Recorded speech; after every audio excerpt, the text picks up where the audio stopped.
¿Qué onda? Somos el equipo de Julián, Isael, Gael y Miguel Osúa. En este apartado de ciencias naturales trataremos de explicar lo que son los cuatro ciclos, que son muy importantes, darlos a conocer y sobre todo reflexionar y analizarlos. El primero de ellos es pues el ciclo del agua, que lo hemos visto a lo largo de la educación primaria. También hemos escuchado un poco acerca del ciclo del carbono, pero ahora es tiempo de descubrir lo que nos traen nuestros compañeros con el ciclo del fósforo y el ciclo del nitrógeno. ¿Qué es un ciclo? Un ciclo es el conjunto de pasos que se repiten una y otra vez. Un ciclo no tiene principio ni fin. Es como un círculo. En la naturaleza ocurren ciclos continuamente.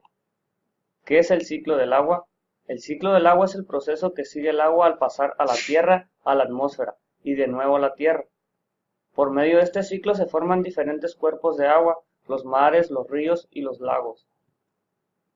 ¿Qué procesos ocurren durante el ciclo del agua? El sol calienta la superficie del suelo, así como la superficie de los cuerpos de agua. Al calentarse, el agua se evapora y sube a la atmósfera en forma de gas. Este proceso se llama evaporación.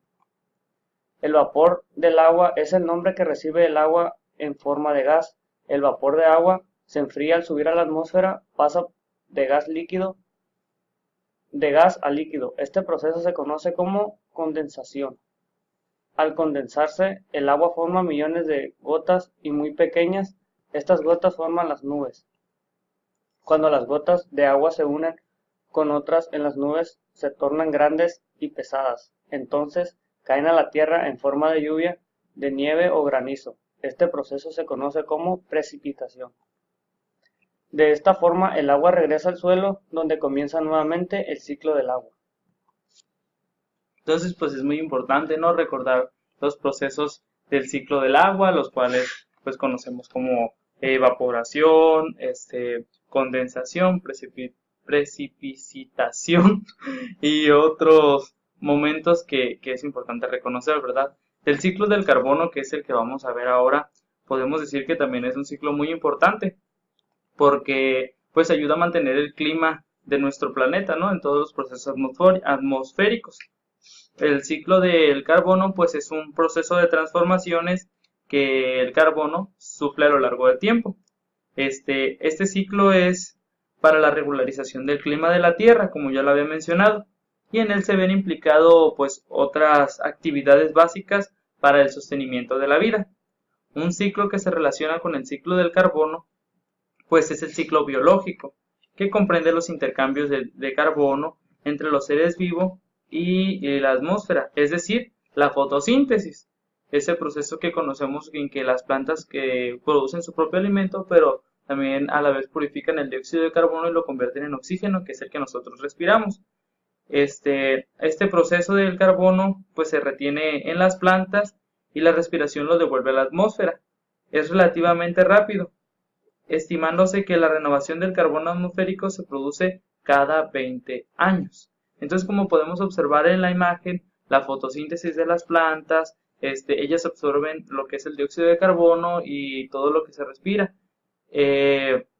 Los organismos muertos, que son los desechos, que están los restos fósiles que algunos conocemos y otros que son los excrementos, pues también las plantas los absorben los nutrientes y los transforman en oxígenos. Toda la respiración de las plantas se transforma en oxígeno y sube a la atmósfera y vuelve a las plantas y son también conocemos como dióxido de carbono los gases emitidos por las fábricas o por los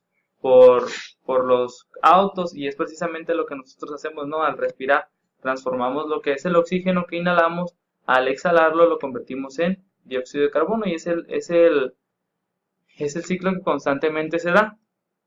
Entonces, es muy importante resaltar que el retorno de la atmósfera se produce en las erupciones volcánicas y pues como lo que habíamos dicho, ¿no? Con los desechos de los carros. Dice, al verse implicados mecanismos geológicos. Además, hay ocasiones en que la materia orgánica queda sepultada y pues no tiene contacto con la atmósfera, de modo que se descompone, se produce la fermentación, que es la transformación del carbono en otras cosas. Entonces, de noche las plantas, podemos decir como lo dice la imagen, realizan solo la respiración y desprenden únicamente el dióxido de carbono. Entonces, El dióxido de carbono pasa a las plantas, se realiza el proceso de la fotosíntesis y durante el día lo exhalan o lo emanan como oxígeno. Entonces de día las plantas realizan la fotosíntesis y la respiración, pero se desprende el oxígeno, que es lo que nosotros, ¿no? Si no fuera por las plantas, nosotros no tendríamos que respirar, y si respiráramos solo dióxido de carbono, nuestro organismo se iba a descomponer y no pudiéramos vivir. Entonces, esta es la metamorfización de las calizas, que es hablar, ¿no? del dióxido de carbono. Bueno, a continuación le voy a explicar sobre el ciclo del nitrógeno. El amonio y el nitrato los pueden tomar las plantas por las raíces y usarlo en su metabolismo. Usan esos átomos de nitrógeno para la síntesis de las proteínas y los ácidos nucleicos. Los animales obtienen su nitrógeno al comer a las plantas. El metabolismo de los compuestos nitrogenados en los animales acaba formándose ion amonio, que es muy tóxico y debe ser eliminado. Esta eliminación se hace en forma de amoníaco. Algunos peces y organismos acuáticos o en forma de urea, el hombre y otros mamíferos o en forma ácido úrico, aves y otros animales en zonas secas. Estos compuestos van a la tierra o alguna agua de donde pueden tomarlos de nuevo las plantas o ser usados por algunas bacterias. A pesar de este ciclo, el nitrógeno suele ser uno de los elementos que escasean y que es factor limitante de la productividad de muchos ecosistemas. Tradicionalmente se han abonado los suelos con nitratos para mejorar el rendimiento agrícola. Durante muchos años se usaron productos naturales ricos en nitrógeno como el aguano o el nitrato de chile. Desde que se consiguió la síntesis artificial de amoníaco, que hizo posible fabricar abonos nitrogenados que se emplean actualmente en grandes cantidades en la agricultura.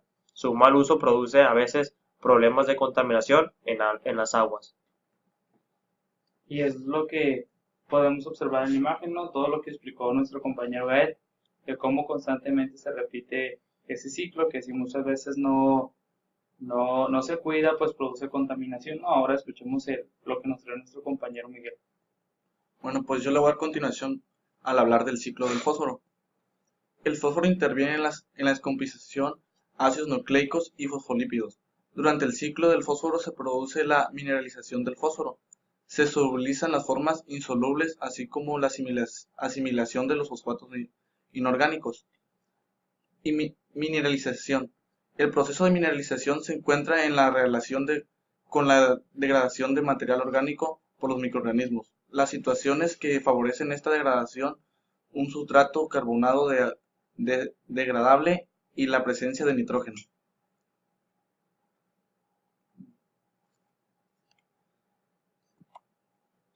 Solución. El fósforo se encuentra en continuo movimiento de su forma soluble a depósito de fósforo. Muchas bacterias autótrofas se encargan de llevar a cabo la solubilización. Las mismas bacterias que intervienen en el paso de ion amonio a ácido nítrico y el paso de azufre reducido a ácido sulfúrico intervienen también en la solubilización del fósforo.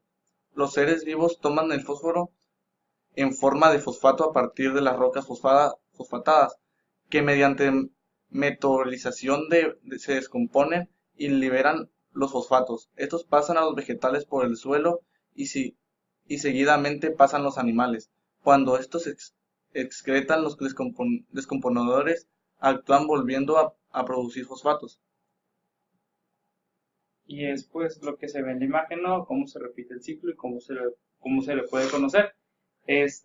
Los dos ciclos que nosotros parecemos muy importantes porque es con los que más nos relacionamos, pues fueron los dos primeros, ¿no? Tanto el ciclo del agua como el ciclo del carbono, que son dos ciclos que constantemente los podemos ver en nuestra vida un poco más tangibles. ¿Por qué?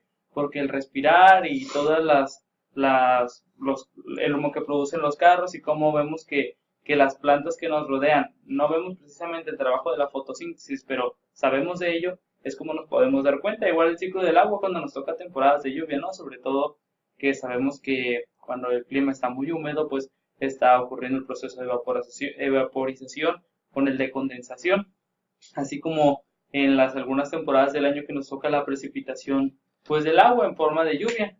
No somos el caso de otros lugares que el agua se puede precipitar mediante granizo o mediante nieve. Entonces esperamos que hayan sido claros estos ejemplos de cada uno de los ciclos y ahí nos estamos guachando.